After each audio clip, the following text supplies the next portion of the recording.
Assalamualaikum warahmatullahi wabarakatuh. Gimana anak-anak di rumah kabarnya hari ini? Tentunya pada sehat semua kan? Alhamdulillah, Ibu doakan semoga anak-anak di rumah masih dalam lindungan Allah Subhanahu wa Ta'ala, dan anak-anak selalu diberi kesehatan sehingga anak-anak bisa melaksanakan kegiatan matsama ini sampai selesai. Oke, dalam kegiatan matsama ini Ibu bertugas akan menyampaikan materi tentang tata krama dan pergaulan remaja. Tapi sebelum Ibu sampaikan materi ini, Ibu akan memperkenalkan diri dulu. Kan ada pepatah ya, orang tak kenal maka tak sayang. Maka dari itu Ibu akan memperkenalkan diri. Nah, ini adalah profil saya. Ini nama lengkap saya, Heri Setiawati SPD. Saya di sini biasa dipanggil dengan Bu Heri. Saya mengajar di MTSN 5 Madiun, memegang mapel IPA. Itu sekilas perkenalan dari saya. Semua sudah pada kenal ya? Oke, kalau sudah pada kenal, sekarang kita lanjut masuk ke materi yang sudah Ibu sampaikan tadi. Ibu akan menjelaskan materi tentang tata krama dan pergaulan remaja. Tentunya kata tata krama ini sudah tidak asing lagi ya di telinga kita. Kira-kira apa toh tata krama itu? Tata krama itu adalah kebiasaan, di mana kebiasaan ini merupakan tata cara yang lahir dalam hubungan antar manusia. Nah, tata krama itu sendiri terdiri atas dua kata. Yang pertama kata tata, yang kedua krama. Sekarang perlu kita ketahui tata. Apa itu tata? Tata yaitu adat, norma, aturan maupun peraturan. Sedangkan krama yaitu adab, sopan, santun. Oke, kita lanjut ya. Terus kemudian contoh tata krama. Contoh tata krama ini dapat kita terapkan, misalkan tata krama bergaul sesama teman. Nah, bagaimana cara penerapannya? Suatu contoh, misalkan ada teman yang meminta bantuan atau pertolongan pada kamu, kewajiban kamu apa? Kamu harus menolongnya. Atau misalkan temanmu memanggil namamu atau mengucapkan salam ke kamu, kamu juga wajib untuk menjawab. Yang kedua, contoh tata krama yang kedua yaitu tata krama dalam hal berpakaian. Seperti dalam ajaran agama kita itu memiliki aturan dalam berpakaian. Berpakaian itu yang bagaimana? Berpakaian itu harus pakaian yang sopan. Yang sopan itu bagaimana? Pakaian yang harus menutup semua aurat kita. Nah, suatu contoh misalkan kalau anak putri ini kalau berpakaian harus berhijab biar rambutnya tidak kelihatan, dan pakai baju ini tidak boleh ketat, harus bajunya yang longgar. Tuh.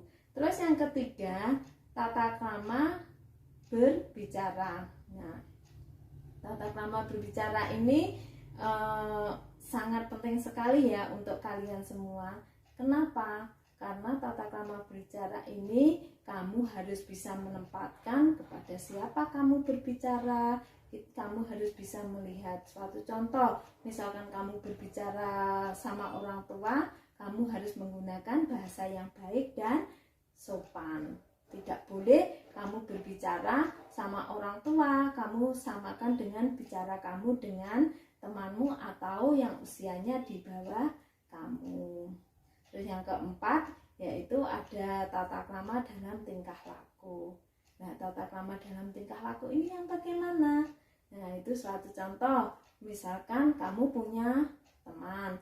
Nah, kebetulan teman kamu itu agamanya berbeda dengan kamu. Ada yang agama Buddha, Hindu, Kristen. Nah, seperti itu kan agama kamu kan Islam, itu enggak sama. Nah, sikap kamu bagaimana? Ya, kamu harus menghormati. Kamu tidak boleh mengucilkan dan kamu tidak boleh menghina agama yang tidak sama dengan agama kamu. Intinya kamu harus bisa menghormati agama yang berbeda dengan kamu. Terus kita lanjut, berikutnya yaitu pergaulan remaja. Kalau kita dengar kata remaja, nah ini sangat menarik sekali ya. Karena apa? Ini pas sesuai dengan usia kamu saat ini, remaja. Kira-kira apa toh remaja itu? Remaja yaitu tumbuh menjadi dewasa. Arti yang lebih luasnya, remaja itu adalah kematangan sifat mental kita, fisik kita, dan emosional kita. Ini semuanya sudah siap, sudah matang. Terus kita lihat ciri-ciri dari remaja. Remaja ini ada dua, yaitu satu remaja putri, yang satunya ada remaja putra. Nah, perlu kita ketahui, remaja putri ini memiliki ciri, bisa dikatakan anak ini sudah masuk ke remaja putri. Contohnya seperti apa? Bisa kita lihat pada ciri dari fisik seorang anak putri ini. Yang pertama yaitu tubuhnya ini sudah mulai meninggi. Yang dulu pendek sekarang sudah meninggi. Terus akan tumbuh bulu-bulu halus atau rambut halus di bagian ketiak atau kemaluan. Terus kemudian payudaranya ini sudah mulai membesar, pinggulnya ini juga sudah mulai membesar, kulit, rambutnya semuanya sudah mengeluarkan minyak, lengan, kaki sudah mulai membesar. Itu ciri secara umum seorang anak putri. Nah, terus sekarang anak putri ini juga memiliki ciri yang dinamakan ciri primer atau ciri pokok. Tandanya apa? Nah, seorang anak putri kalau sudah pada kemaluannya mengeluarkan darah atau sering disebut menstruasi, itu adalah merupakan ciri pokok atau ciri primer seorang anak putri. Terus kemudian kita lihat ciri-ciri anak laki-laki atau seorang pria. Nah, ini cirinya secara keseluruhan hampir sama dengan ciri-ciri anak putri, yaitu salah satunya sudah mengalami pertumbuhan dari kecil menjadi tubuhnya kecil menjadi tinggi, sudah badannya sudah besar, sudah tumbuh bulu-bulu halus atau rambut di bagian ketiak maupun kemaluannya. Nah, terus yang membedakan ini tumbuh jakun di sini. Nah, jakun ini yang membuat suara anak laki-laki ini suaranya menjadi besar.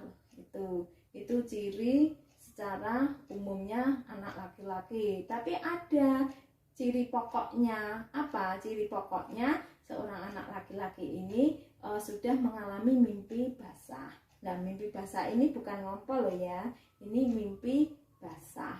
Nah, itu. Terus kemudian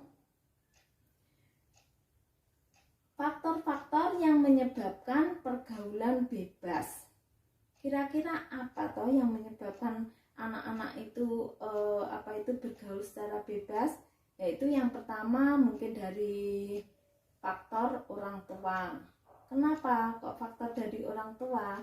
Karena misalkan suatu contoh, orang tuanya yang selalu sibuk mencari nafkah di luar sehingga perhatian untuk anaknya berkurang. Dengan jalan ini kemungkinan anak tersebut yang kurang perhatian ini akan bergaul secara bebas. Terus yang kedua yaitu faktor dari lingkungan. Nah, lingkungan ini yang bagaimana? Suatu contoh, misalkan dalam lingkunganmu ini ada yang lingkungannya misalkan sering mabuk-mabukan, sering narkoba atau kegiatannya selalu bergadang. Lah, ini kan lingkungan yang kurang baik sehingga ini menyebabkan pergaulan bebas ini akan terjadi. Terus kemudian yang ketiga yaitu dari media massa. Nah, untuk media massa ini sekarang ini sedang marak-maraknya, sedang berkembang, apalagi tentang elektroniknya. Nah, ini bisa karena kebiasaan yang sering melihat dari alat elektronik seperti HP, lah di situ kamu mau lihat apa saja pun itu pasti ada. Ini bisa menyebabkan anak bergaul secara bebas. Terus yang keempat ini yaitu dari faktor agama. Kenapa kok faktor agama ini bisa menyebabkan anak bergaul secara bebas? Nah, suatu contoh, misalkan kalau agamanya kurang, pengetahuan agamanya kurang, secara otomatis anak itu imannya akan tipis. Nah, kalau anak yang memiliki iman yang tipis ini sangat mudah sekali untuk tidak bisa membedakan mana ini yang benar, mana ini yang baik, mana ini yang jelek. Ini sangat mudah terpengaruhnya. Ya. Dari dampak pergaulan bebas ini, pertama yang akan terjadi yaitu akan timbulnya dorongan seksual. Anak kalau sudah bergaul bebas secara otomatis ini akan mempengaruhi seksual. Nah, seksual ini akan tumbuh dari apa? Ya seperti yang saya jelaskan di atas tadi, dari media massa mungkin ya, yaitu di situ disiapkan. Misalkan mau melihat nonton film porno, melihat gambar porno, atau mendengarkan cerita-cerita porno, atau sudah mengenal lawan jenis, yang namanya istilahnya apa itu pacaran, terus sering berkhayal tentang seks atau menggunakan narkoba. Nah, terus kita lanjut. Ini contoh melihat film porno. Nah, ini selalu contoh berkhayal, sering membaca buku. Nah, ini berpacaran. Nah, ini minum-minuman keras atau memakai narkoba. Nah, dampak negatif dari pergaulan bebas itu apa? Yang pertama, mesti terjadi kehamilan pranikah atau kehamilan terjadi di luar nikah. Terus kemudian kalau sudah hamil, pasti bingung apa yang akan dilakukan.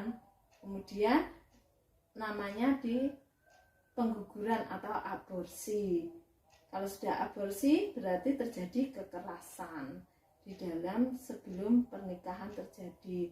Terus kemudian dampak negatif berikutnya ini akan terjadi kriminalitas yang sangat tinggi. Terus kemudian putus sekolah.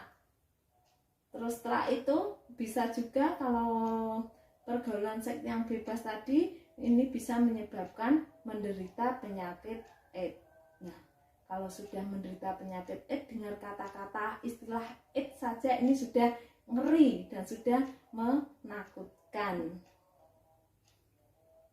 Sekarang kita lihat keluhan atau orang yang menderita penyakit AIDS. Ini yang pertama rasanya ini gatal, jadi seluruh tubuhnya ini akan terasa gatal, terus panas, terus kencing sedikit-sedikit disertai dengan nanah. Coba bayangkan, terus keluar nanah pada kemaluan, terus nyeri pada waktu ereksi. Nah, ini contoh orang yang terkena AIDS. Ini matanya mengeluarkan nanah, terus alat kemaluannya ini mengeluarkan nanah. Nah, ini pada bibirnya ini juga mengeluarkan melepuh, terus mengeluarkan nanah juga. Terus pada lidahnya juga mengeluarkan nanah. Terus seluruh tubuhnya ini bintik-bintik, gatal-gatal semua. Nah, begitu ngerinya ya orang yang terkena AIDS itu. Terus kita bayangkan saja, orang yang terkena AIDS ini misalkan memiliki seorang bayi, ini begitu lahir anaknya ini sudah seluruh tubuhnya ini gatal-gatal dan berisi nanah. Nah, coba kita bandingkan orang yang sehat dengan orang yang terkena AIDS. Nah, ini ada perbandingan bayi yang ketika baru lahir, bayi yang terkena AIDS ini sudah seluruh tubuhnya bintik-bintik, gatal-gatal dan berupa nanah. Kalau yang sehat seperti ini. Nah, ini kalau mengalami pertumbuhan dewasanya ini juga sangat beda sekali. Kalau yang terkena AIDS ini meskipun usianya sudah banyak, tapi anaknya masih kelihatan kurus dan seperti anak yang kekurangan gizi.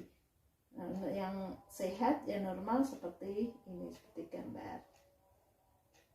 Oke, maka dari itu